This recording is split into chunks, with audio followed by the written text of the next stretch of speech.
She's using a younger cohort. Can you remember what the younger cohort was? I think it was mid-40s. Are you in that cohort? No. Yeah. Fuck off. Sorry, do you want me to do that again? It's like out me as solidly Gen X. Okay, 1 second. So...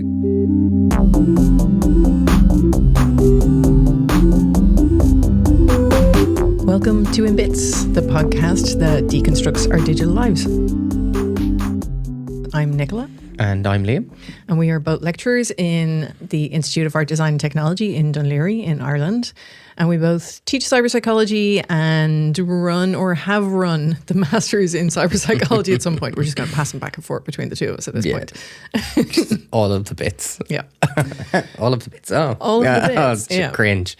So, Liam, what are you in bits about today? We're going to look at online social support, how it impacts us, our relationship with social media, technology, how we seek help from someone in a positive and effective way online. Mm-hmm. And what I think is important here is that we break down what social support is, what mental health is in relation to social support, the different ways we can use technology to facilitate this. I want to actually chat about a couple of differences in terms of age as well, because I think age is really important. So before we get started and talk about social support, we do need to have a content warning, because while we are talking about happy things, it's because of negative experiences. So we're going to talk about ACE events, abuse, institutional abuse. So if you're impacted by any of these or just want to skip this episode, please feel free to do so. So don't forget about us. For anyone who doesn't know what social support is, so I'm going to start off with my lovely boring definitions first, because that's what makes me happy. It really does. So there's so many definitions of what social support is, but there's a few nice ones that are out there. So characteristics that can be involved that affect our health outcomes, and these can actually be positive or negative. Social support doesn't actually always have to be positive. The OECD report, they say social support is a share of people who report having friends or relatives that they can count on in times of trouble. So who can we go and talk to and be particularly satisfied with the outcome? So we may seek support, but it may not always be positive. So this is where that comes from. Yeah. Well, we might get it and we just might not like what we hear, I think is a big part of this. Never happened to me. I mean, you're seeking support from someone and is wanting to just be told what they already think, not necessarily the hard truths that we sometimes do actually need. Mm-hmm. So are we consistently satisfied with that? And a lot of the time we may not be. There is a lot of research that links this to social isolation, particularly feelings of loneliness, those people who are potentially in higher risk. There's also then physical health connections to social support. So there's research that looks at high blood pressure, heart disease, obesity, immune system responses, anxiety, depression, cognitive decline, and Alzheimer's disease. So we'll touch on some of these happy topics later on. We're going to look at particularly Catherine Talbot's research in terms of dementia. I think that's really nice. So we can chat about that. Now, positive mental health. So mental health is a very broad term. Positive mental health is the absence of mental health illness at a very high level. And it can also be presented as the absence of any form of disease. Mental health is then a simple absence of mental health concerns. So that's our very simple perspective of it. If we look at the research aspect of this, so do you think that people who have a supportive social support environment are less likely to experience mental health complications? Very broad question, by the way. I think that's probably a tricky one. I think they're likely to have generally perhaps better health. Like we know, like I'm just generally aware that for people who are lonely, that their mental and physical health maybe aren't as good. Like having people around you, we're hardwired as humans to want connection and belonging and relationships. It's like really, really important for us. And if we don't have that, I imagine that it causes both mental health problems and physical health problems. I think what's important from that is it's the absence of social support. So if we don't necessarily have social support from someone else, community, sense of belonging, the individual factors of the person are gonna be really important there. Yeah. So like how resilient I am, what information seeking I can do, and this kind of touches on social capital as well. Social support is We can see it in like care provision, how we look for support from someone else. Doesn't necessarily need to be from a mental health professional as well. So how do we cope with significant experiences? We experience a significant life change, and what are the actions that we take? So these are influenced by societal, cultural factors. What is the appropriate way to deal with some of these things? Do we go and talk to family, friend? Do we talk to someone who's in our wider community, someone who's less closely attached to us, a colleague, or do we talk to a mental health professional? And there's different data to support this depending on our age and who we are and actually what the factor is. Social capital is important for this. So social capital is closely related and tied to support seeking. So social capital is essentially the way we categorize how we choose to seek support, why and when. For social capital, we can break it into bonding, bridging, and linking. So it's not necessarily held by an individual. So you think about social capital as a commodity. So whether that's the information that's there, do I have shared interests and goals with someone? Do I bond with them? And then I go and seek support from someone who's a close friend or neighbor. So it's the kind of closer relationships, like more emotional, close relationships, emotional support. The people who you would like DM or WhatsApp if you had a difficult problem or an experience. Okay. That's very different to something like bridging social capital. So where I'm relying on the network of friends that I do have to either seek information, get help. It might be like someone who's in my local community. It might be a guard. It might be a looser connection, but someone who I know potentially has those resources while I'm seeking information.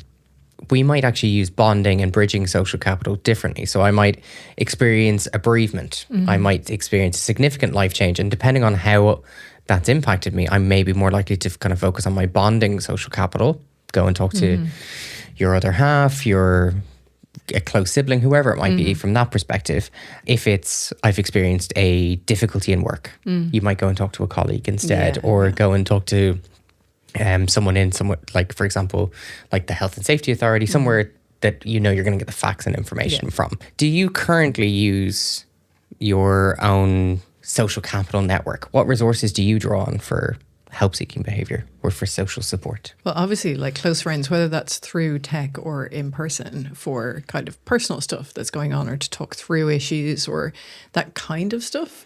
So if something big happened, I have friends that I would go to. For work stuff, like you hear everything. I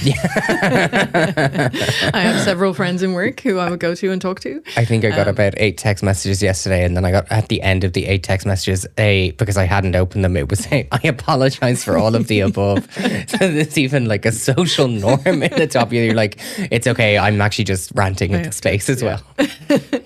Me rant? Never. No. So you know, depending on what it's about, I have a good network of friends and family, depending on what the problem is, or what things are going on for me. But then I might reach out, like if I was looking for work or if I was looking for help with something, like you mentioned the bereavement example. Obviously, you have close friends and family if it's someone close to you. But then if you've got to arrange the funeral and maybe there's legal aspects with the will and stuff, I might reach out to my network to see who can help me, who can advise me on stuff like that, because you kind of go in and you're overwhelmed with stuff. And so it's like, has anybody done this before? Can anyone point me towards somebody good to help me with this? And I think that's a kind of a good example of how we use our wider network as well. I think that's a really nice point. So if you take the bereavement example, or someone who's experiencing like a significant health impact. So whether they're experiencing cancer or a family member is experiencing cancer, that's something that a lot of people can relate to. We might be overwhelmed in that moment. We might be particularly stressed, which I think is really normal. We might have experience of like feeling unknown or feeling the unknown. What is going to happen? What are people's previous experiences? And even from my own personal experiences, I know that talking to someone who is like-minded in those scenarios, has had a family member who has had a significant health experience like that, it's so much more valuable than talking to someone else, depending on the type of conversation you're looking for. Like sometimes you're looking for someone to just say, yeah, no, it's just really shit. It's an awful experience. Apologies, I swear sometimes. I swear more than so. So it's, sometimes you just want someone to go use their empathy and say, yeah, no, that's just a terrible experience. I totally get it. I'm here if you need any help. But they also, that same person with the same experiences will also know they probably just need to be left alone, and they're just dumping on you, and that's okay, and that's what they're looking for. Yeah. Someone else might be looking for information about like what the treatment process is like, or having a like-minded experience, which brings me to a piece of research. I'm going to give a shout out to a piece of research that a student of ours has done. So in the cyberpsychology masters, we had Sarah Harcourt Lewis. She was looking at the role of online social support, particularly with individuals who are living with disabilities, chronic illness. So this ranges from like, particularly we used a large sample of participants through the help of the Irish Cancer Society. And we were looking at stress, resilience and positive mental health and its relationship with social support. So how high someone's resilience was, what was their frequency of use of social support, whether they used it or not. All of our participant groups who used social support or sought support online for whether it's bonding or bridging social capital, they all had increased feelings of resilience, higher positive mental health scores. Stress was typically not mitigated, but reduced amongst those participants. So straight away, we can see the impacts that can happen in terms of just either problem shared, problem halved, old kind of parable, which I think is annoying, but also actually really accurate. A kernel of truth, at least. It's a kernel of truth, but I hate when they're actually really accurate and they just don't go away. We can see how social support is effective. Now, where on the internet do you go for social support? So you talked about friends and colleagues, but where do you actually seek it, or where do you go? So WhatsApp DMs, things like that for people that I know well. And actually WhatsApp and DMs for people I know maybe less well, but that I'm connected to through similar interests, through cyberpsychology, through people I follow that are interested in things that I'm interested in, about maybe particular issues or things like that. And then maybe support networks or communities for something that other people are experiencing. So let's say it was an illness or something, to find out more, to find out people's experiences, like what is the progression of this thing? What kind of things have worked for people? Who have they gone to see? Those kinds of things. I think support communities are particularly useful. But there's a number, like when you talk about support communities, I think of like some of the students we've kind of had projects with where people talk about projects in relation to, like, I think parents and mothers particularly have a lot of great social support networks. Yeah. Like I think of things like Mummy Pages, which is a one that's here where people will share experiences or give advice to each other. I know there's like numerous Reddit forums about things like breastfeeding, parenting, kind of feeding challenges in terms of like colic, which can be really challenging, of course. It's one of the reasons I don't have kids. God. But I mean, there's also the negative side of those, which you're probably going to get to. But when you think about something like Mumsnet in the UK, and while I'm sure there are very positive spaces on Mumsnet, there are also deeply dark and transphobic and awful spaces on there as well. I'm going to keep it more positive slant. I am going to keep it more positive slant. Let's positive mindset. Me always dragging things down. I'm going to talk about social media, how social media is used for social support. Are there any potential differences? So obviously social media is, again, very broad term, but it can bolster social support. But it's how we use it. So it can be helpful particularly in really stressful life events. There's numerous research studies that do support this. There's good cultural difference studies. But generally, social support is high when we are directive, like what you've been talking about. So going and actually communicating with someone who we know is going to be helpful rather than just screaming out into the void. Yeah. It's how we use it. Do we share personal experiences? That doesn't necessarily guarantee that supportive response that you've touched on. There is research that talks about stigmatized people. So when they've shared an experience, it leads to a negative experience. And that's because they're being judged by their social media audience or the perception that they're being judged. And this leads me to oversharing. I was going to say that sounds familiar from what I've heard and read about for parenting. If you sometimes express difficulties or like that you're finding it really hard, particularly for moms, dads don't get judged in the same way, but for moms, like that if you find it really difficult or you're struggling with it or you're kind of at your wit's end with stuff, that people can be judgy instead of helpful. So I think that can be sometimes a bit of an issue. Sorry. No. That's exactly the point. No, that is exactly the point. So when potentially, are we going to share about something that's particularly sensitive, that's really specific to us, that we're seeking support for, but someone else is like, geez, calm down.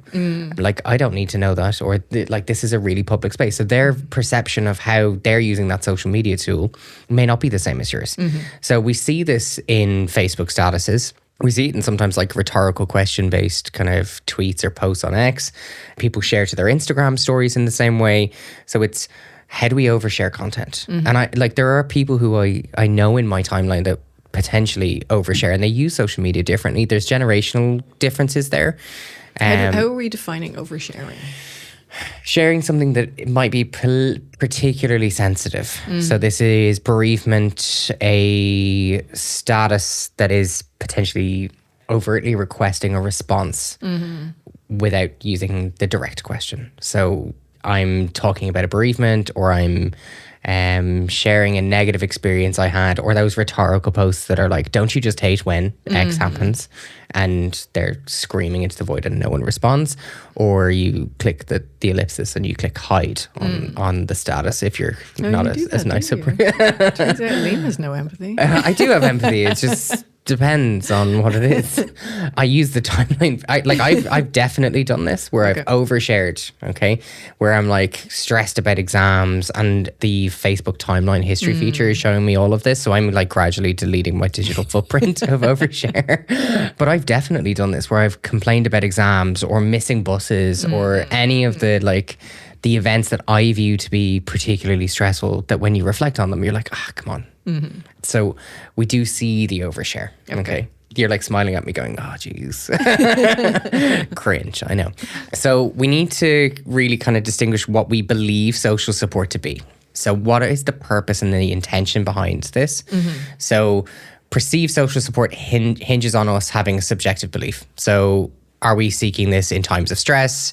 Are we going to a close family member or friend? Is it the same in an offline or an offline context? Typically it should be. In an online network, we're looking for responsiveness. So who actually reaches out to us? And we have a perception. So Nicole is a great example. Nicole might reach out and she asks for help or support. She's talking about a stressful life event. It goes out into the void and no one responds. By the way, for anyone listening to this episode and not previous episodes, Nicole is my alter ego who does all the bad things that I don't do. Well, Nicole hasn't actually done this. I'm just using Nicole as an example. We'll have to create an alter ego for me. But so we scream out into the void and no one comments. How does that feel? How do you think Nicole is going to feel? Probably not good. Probably not good, but it's also, does Nicole get a sense of satisfaction by seeking support into the void, having her community and following see this, and there may not necessarily be a response? I would imagine that's worse than not saying anything. Okay. Research supports that. Yeah. Okay. If we see no response from someone else, it has a negative impact on us. And then we start to see, there's research that's looked at some of the Facebook posts where it says like, if you've read this and you haven't reshared it, and these kind of, I love the eye roll. But that's in response to receiving no one connect or no one reach out. So they're overtly then asking for this. A sense of being supported is really important here. So are we seeing a response?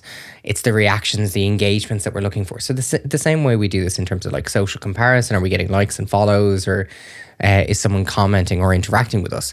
So the amount of that perceived support. Can I ask something? Yes, of course. Do we know anything about the reasons why people don't respond to overt expressions of seeking support? So when somebody posts the thing and either asks or doesn't ask, do we know why people don't respond? Well, there's research that's looked at it in terms of why I've chosen not to, in terms of like effort. So digital space, same way I can just pretend I haven't seen it, I can ignore it. I could just be like, and just walk off, and that's fine. But there's other people who don't know how to react or how to respond. Same in a face-to-face interaction. Someone shares something that's particularly sensitive, and some people's responses is to go, yeah, that's terrible. Yeah.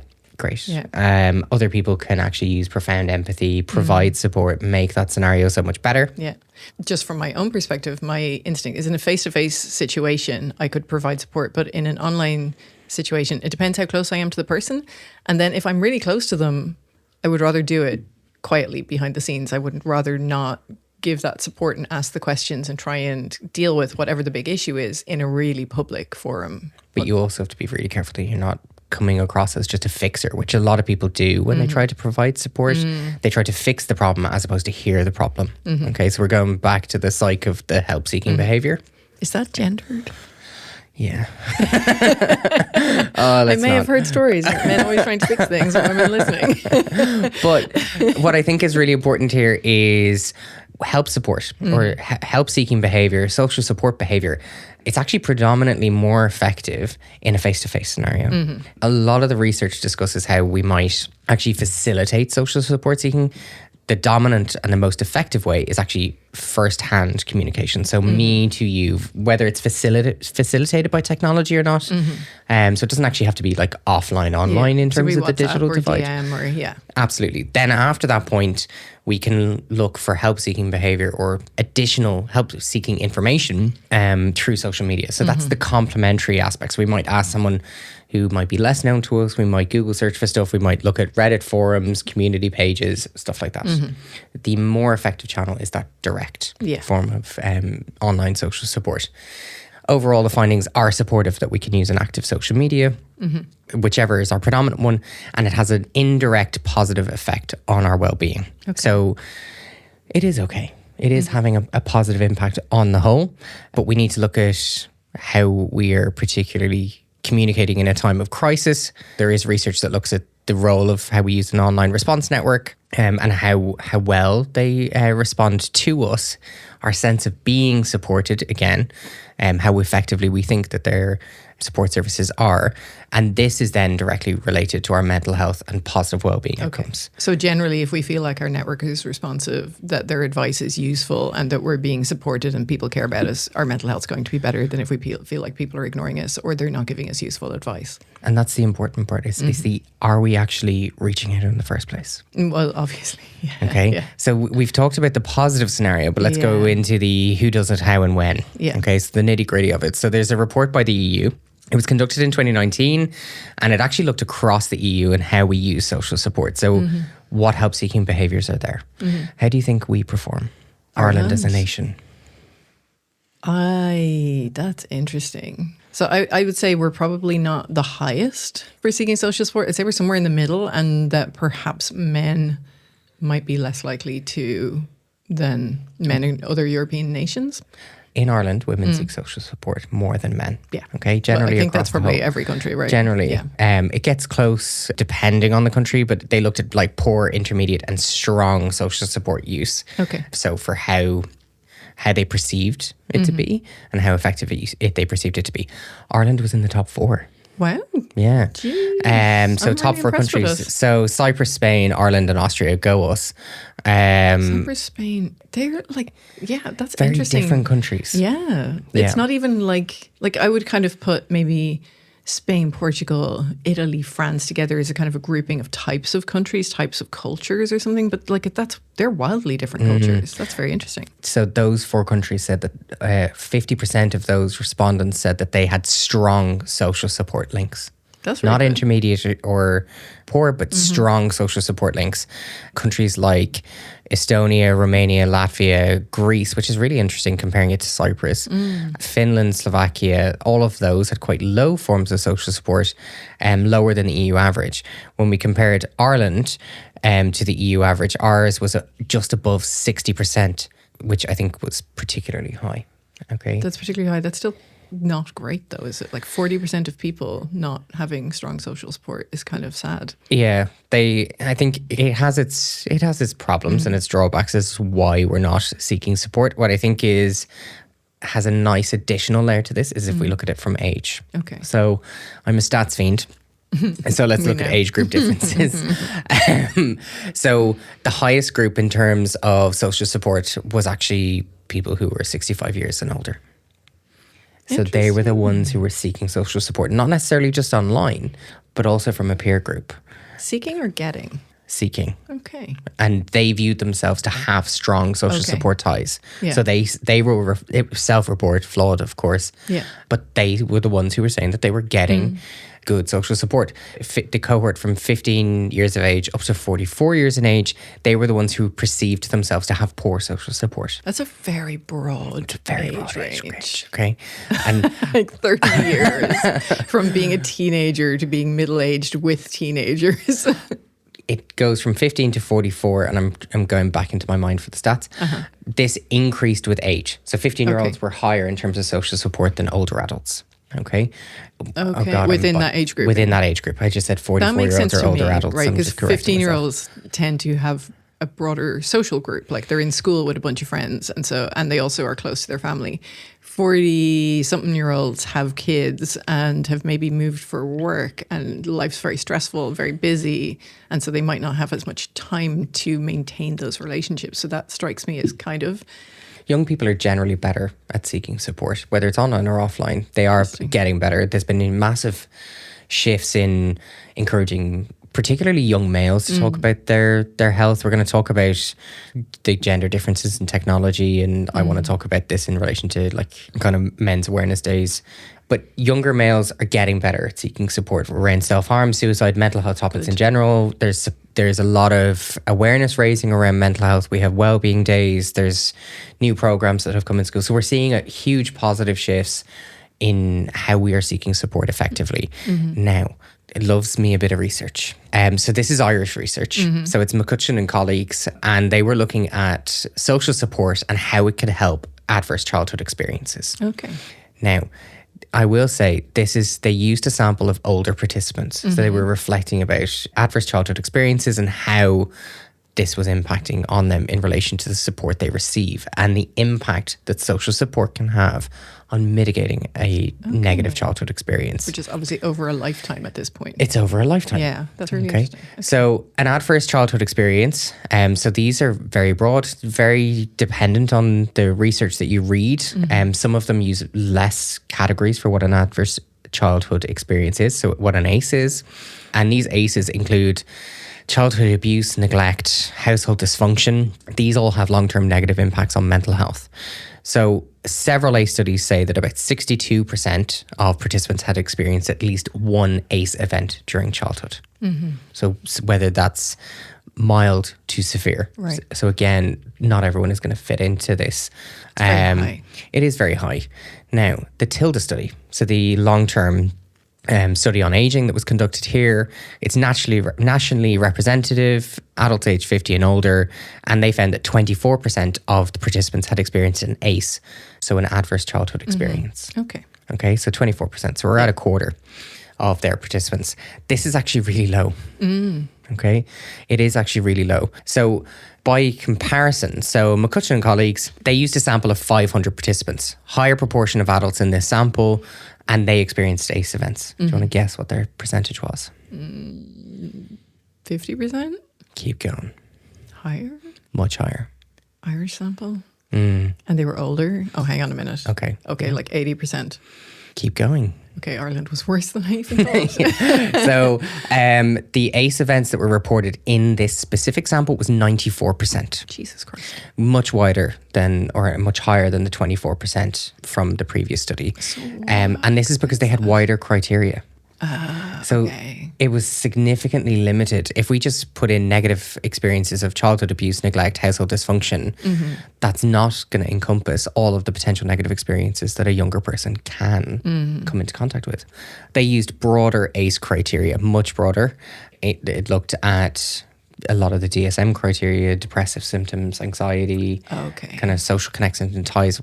Really interestingly, they found significant positive predictive relationships. So between an ACE event and a mental health outcome, they found that this was moderated, not prevented, but it was moderated by the effect of social support. Okay. So help-seeking behaviour, sharing the negative experience they had, positive outcome on mental health. So this is something we would typically expect.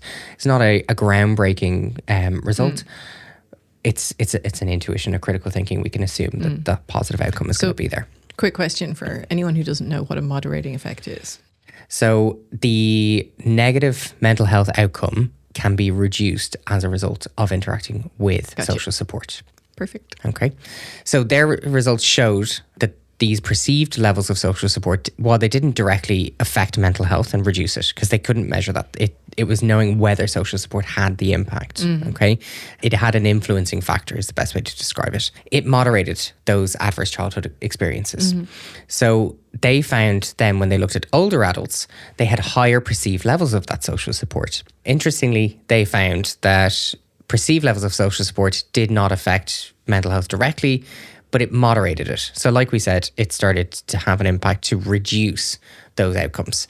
So if I had higher scores in my perceived social support, it reduced my ACE negative outcomes. Okay. So like anxiety and depression Yeah. and things like that. Okay, brilliant. So they also included things like PTSD in their ACE outcomes as well. So this is in line with other research. So it is showing positive support, particularly in reductions of things like depression as well. So there is research from 2017 that was looking at that.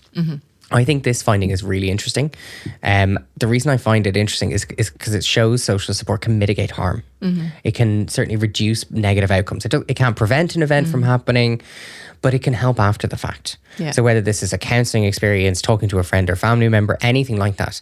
And we've had several headlines in the last couple of years, and to be honest, months in relation to ACE events. And we don't necessarily categorise them as ACE events in the news, but things like institutional abuse, Yeah. which have had a significant impact on people. We're seeing a lot of the discussions around this. The conversations are opening up. They're awful experiences. We're very shocked and horrified when these are discussed. But now the opportunity to share those and mitigate some of the consequences or harms, I think, is really helpful. 'Cause I think, like, if you've experienced something terrible and you can't talk about it, you're just living in your head with it, and you might feel very alone, and like no one else understands and no one else has ever been through this. So I imagine that's much more difficult than having a community of people who understand what you've been through, who maybe understand it from their own personal experience as well, and to know that you are loved and cared despite or even with this thing that has happened to you. A lot of people, I think, are ashamed of things that have happened to them. They're afraid that people won't love them if they know about it. So to be able to share it and get the support must be hugely beneficial. I can see why that makes a difference in. But overnight, they've gone from the ability to seek support and have like-minded experiences that they never would have been able to share before. They're negative experiences, but now they can actually go back to this truth that a problem shared is a problem halved, and it does have that impact. And especially after decades, things like the Magdalene Laundries and the mother and baby homes and stuff, like people were living in silence with those for so long. But particularly around schools and harm in schools and institutional abuse, I think these are conversations we're now starting to have. There are numerous support-seeking networks. So Reddit is good for this in terms of forums as well. So because we've had all of these headlines, I think, following your point, people now have a opportunity to share these experiences, these negative experiences. They're still awful, but we can start to mitigate some of these long-term impacts that we see in the research. I think this is, to be honest, quite a positive thing. I'd imagine a key part of that as well is being believed. Like, I'd say a lot of these people tried to share stuff before but weren't believed. And now being believed and having the country believe them and take it seriously is also a big part of that as well. It might provide that sense of relief, that sense of self, but social support in itself is not this magic wand that's going to cure all of these previous experiences. I'm going to move to something slightly different, and I'm going to shift away from the kind of the mitigating risk or the older adult perspective, and we're going to come back to information seeking and how that's used in social support.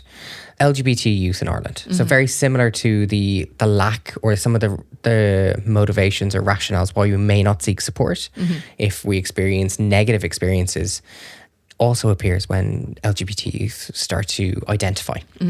There's a piece from GCN, Gay Community News, if you're not familiar with GCN, and they talked about growing up gay, and they presented a piece of research which had a qualitative component, and it talked about and shared these experiences. Will you read this short piece for me, please? It can be lonely being gay in rural Ireland. When I was still in primary school, before I knew I was gay, I had to put up with homophobic bullying. For someone who was still in the closet and only figuring out my sexual orientation, this experience made me hate myself. I even asked my mother, Why does it always have to be me that stands out? All I wanted was to be like everyone else for a change. Being in such a small rural town, there was little awareness at the time and very little support for the LGBTQ plus youth. In my life, I had a family member who influenced me by embracing himself and coming out as gay. In my eyes, he was a legend because he was the only one I could relate to. But then I noticed that a lot of my friends were either members of the LGBTQ plus community or allies. Those support networks can not only be life-changing, but can also give us purpose in life. This particular article goes on to talk about the social support networks that this person decided to use. So they moved out of home, went to college, joined LGBT societies, clubs and SOCs, and they started to rely on that social support network, build bonding and bridging social capital and a network of ties for positive experiences. I think it's important to look at those experiences to let you know the perspective of the person who's seeking support, particularly in rural Ireland or any rural area where social issues or difference might be difficult to talk about. Yeah. Social support for this particular person, what do you think the impacts? Oh, I think the impacts are huge. And I know, like, from the research and from my knowledge of this area, some of the very early research on social support and online communities from like McKenna and Barr looked at people who were coming out online or people who were going through a process of coming out as LGBT, well, mostly lesbian and gay and bisexual, I think, at that point. And they found that they got so many benefits from finding a community, being able to see future pathways for them, like role models of what they could become, how they could live their life, like the joy that could come from the life, but also information on how to more successfully come out, to get support in that process, to get support if it doesn't go well. And that was immensely helpful in the process of being themselves and becoming themselves and finding their identity. So I think it's immensely powerful. There's a lot of community groups to support LGBT youth, not just in Ireland, but others in kind of remote or rural areas. Reddit is full of these communities.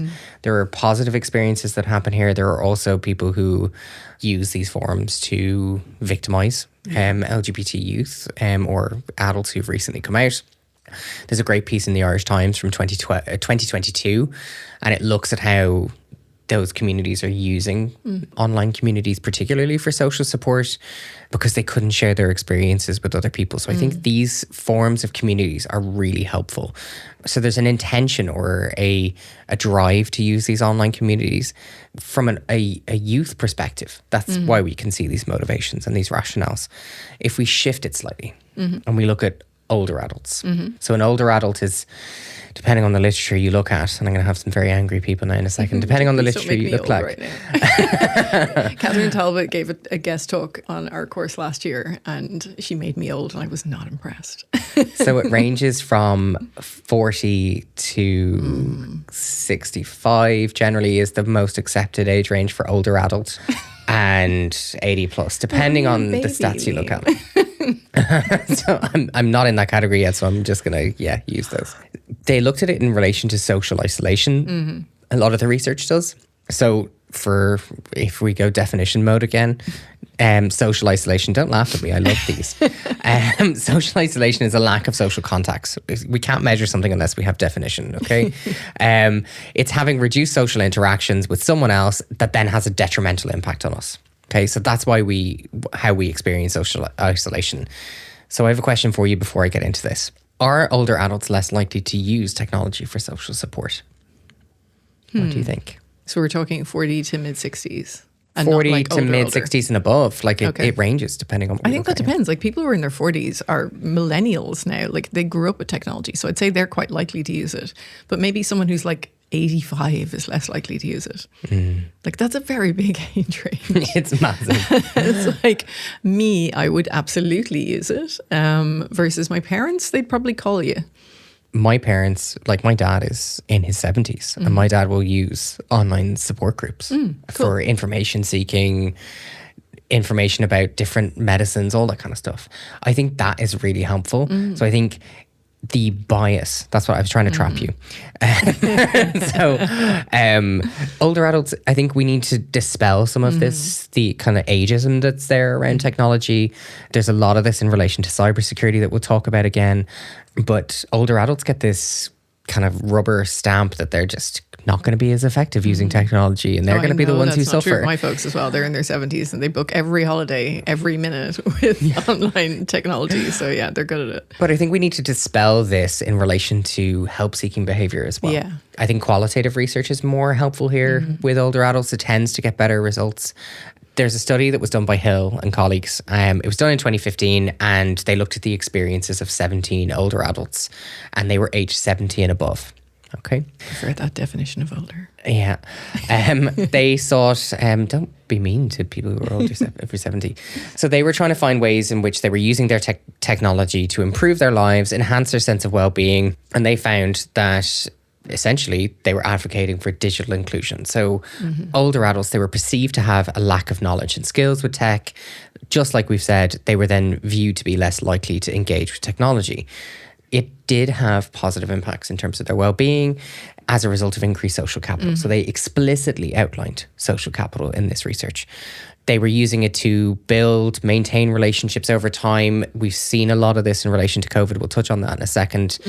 It is increasingly relevant for older adults, whether it is their wider network, that bridging social capital to seek information, like the example I just gave you, or close personal connection. So experiencing bereavement. Yeah. So how do they maintain those networks, whether they're in the same country as the rest of their family? Potentially they're not. All of these have an impact on the individual, and positive impacts, whether we are in a younger generation or older generation. We're seeing the exact same results. Positive interaction with our social capital, building that, getting social support as a result of this, and it then having a positive impact on our well-being. That makes sense. Yeah. Now, consider social isolation. So you're an older adult, and what is the role of technology? How might an older adult use technology to mitigate their experiences of isolation? I'm glad you're asking me, because as an older adult, I feel personally attacked. Oh, this is so good. I'm not letting this one go. So how would they use it to combat social isolation? Yeah. I think loads of different ways. Maybe finding groups of people that you have something in common with, hobbies, interests, things like that. Maybe meetup groups, so groups that form online but meet to do physical activities. Social supports around illness and bereavement. I mean, there are support groups online for those kind of things. Like you said, your dad, like looking for information, not just looking for information, finding other people who are experiencing similar things. Like I know there's groups that are for people caring for a partner with Alzheimer's and things like that, where they can share their experiences that are quite traumatic and quite difficult, but also find ways to manage things and make things better. So I think it's a lot of different ways that people can do that, but also maintaining relationships with your wider network, which can be difficult when people are busy, particularly the next generation down who are working, raising kids. They're often quite busy, don't have as much time maybe to meet in person, but you can maintain those relationships. And they're all first-person relationships. Yeah, So you're talking person to person. Yeah. There is research that looks at older adults who, like, again, during COVID, may not have been able to as easily access those networks. There's research that looks at things like social robots, telepresence robots. These are I love these. If you Google these on and to see how they were reducing social isolation at home. There's various ones that look at like creating a sense of comfort in that space, or it could just be someone who they're talking to. That's so they're not feeling that sense of isolation. They were used in care spaces as well. Yeah, I'm not sure how I feel about that. That feels good that it worked, and also not good that we're outsourcing social contact to robots. It has a positive impact. So give it a break for a second. Okay. Research in 2018, Cortesla, they found that a telepresence robot, so it was actually called Robin, it was supporting and monitoring the health outcomes of an older adult. Okay. Overall, positive outcomes, promoting psychological and physical well-being. They were the clear outcomes that came from that study. Positive interactions and its adoption. There was kind of minimal opposition to this technology adoption. So they didn't actually experience pushback in terms of this particular telepresence robot.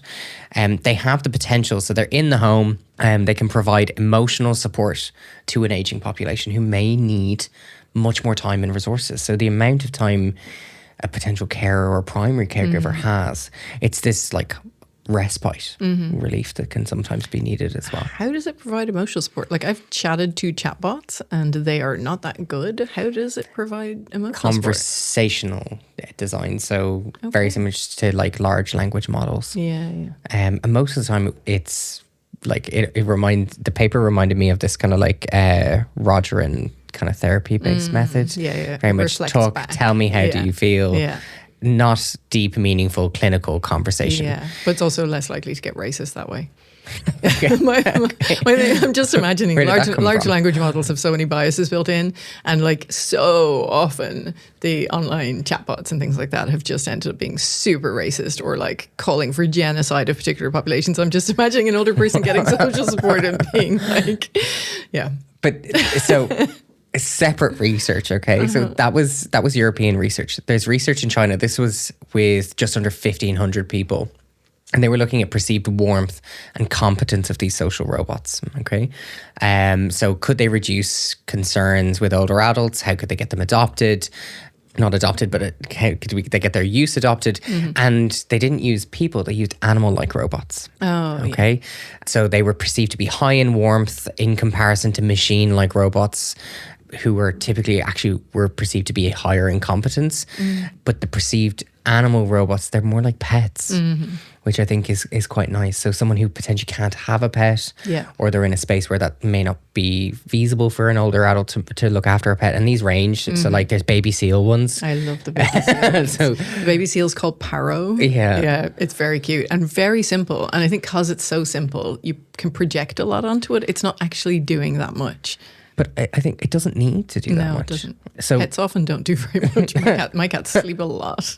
But it's interesting to see how they're being used and how they can be adopted. They can still have that positive impact. It may not be as significant as some of the other impacts that we've spoken about, but they do have a positive change. Now, COVID had a number of impacts, particularly kind of someone being able to go into a care home, go and see an older adult. We had a series of scenarios where people were eventually able to communicate with their loved ones through like windows, and it's still very tragic, the imagery that's there. Someone who has dementia or needed additional care during COVID, there's a lot of research that is out there. You mentioned Dr. Catherine Talbot. She conducted research with older adults with dementia and how they use technology. Typically, in her research, 40 plus. And she looked at some of the motivations to use technology and why we should be looking at supporting older adults with dementia. So I've picked out a few. So stressors being more common in later life, reduced mobility, health problems, loss of social roles, obviously bereavement, increased risks of dementia, and a high prevalence of depression. So this COVID landscape that we've spoken about, it was a unique opportunity to be able to use technology. So they adopted a positive technology lens to investigate this. It was a very much participatory piece of research. And they looked at 19 people with dementia and explored their experiences of how they use technology. And they used a thematic analysis, so really in-depth, rich lived experiences. So the whole purpose of how qualitative should be used. And they found there were a number of different ways in which technology was being used. So assisting with everyday life, so things like Google Maps, photographs to orientate themselves, online shopping, all of the convenience aspects of tech. Social connection. So think back to all of the quizzes we did online, the pub quizzes at home with family members to stay in touch. We totally didn't do them. You didn't? Oh, God. I think I did one quiz and it was a disaster. There were far too many people on the call. Like I'm one of 6. We and my other half is one of 6. So we had several of these. Like, yeah. Interesting. Yeah, torture. Sounds fun. But back to this. So technologies for social connection. So things like Zoom. That's why I was getting to these pub quizzes. It was actually a really positive experience for us with family members. So I can see how this is helpful.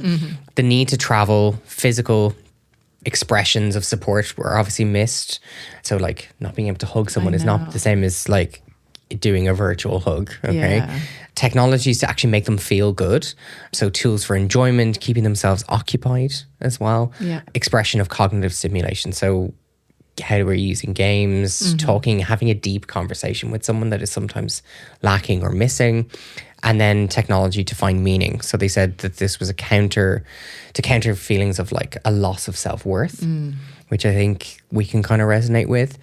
YouTube to facilitate learning. So this bridging social capital,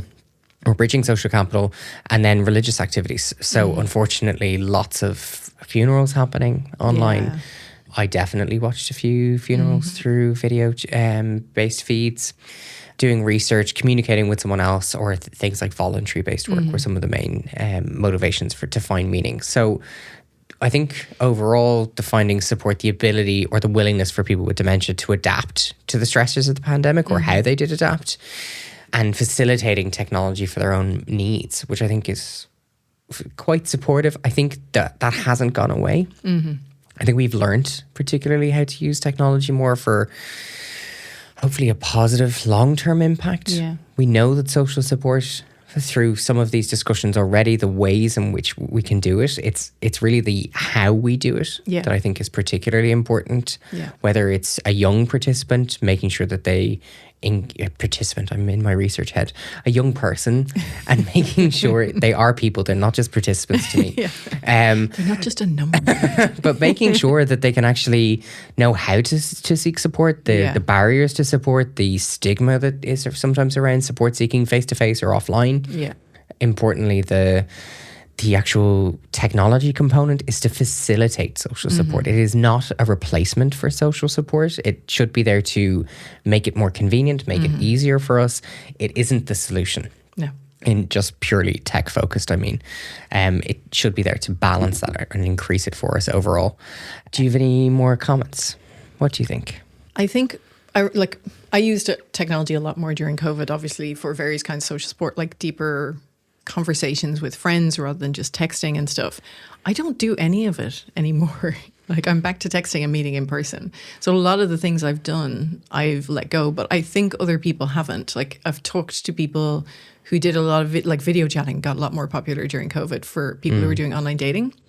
And most people have let that go, but some people have kept it because they're like, it's far more efficient than having to get dressed up, go to town, meet somebody, realize within 2 seconds that they're not for you, spend an hour with them, go home, get undressed again. Whereas you could meet for video chat and after 15 minutes be like, yeah, I don't know about this. Let's just leave it at that. End call.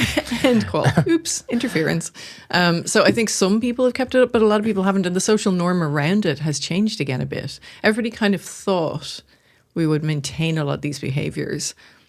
But I think not so much, maybe. But I'm not sure. I haven't really seen the research on that. I think we're still using technology to facilitate our social support. I don't think we're relying on it in the same way that we used to. I would love to see the people who used, maybe in the older adults research or in marginalized groups, use this. But I think we need longitudinal data to see, are they continuing those behaviors? I certainly think in the short term, when we look at it in its own buffer, yes, the use of social support to facilitate or manage negative experiences, the ACEs that we've spoken about, I think that has had a mitigating risk or risk reduction. So we can see the positive impacts. So I think overall, the end message is, yes, using social support can have a reduction in negative experiences and a positive impact on our overall well-being.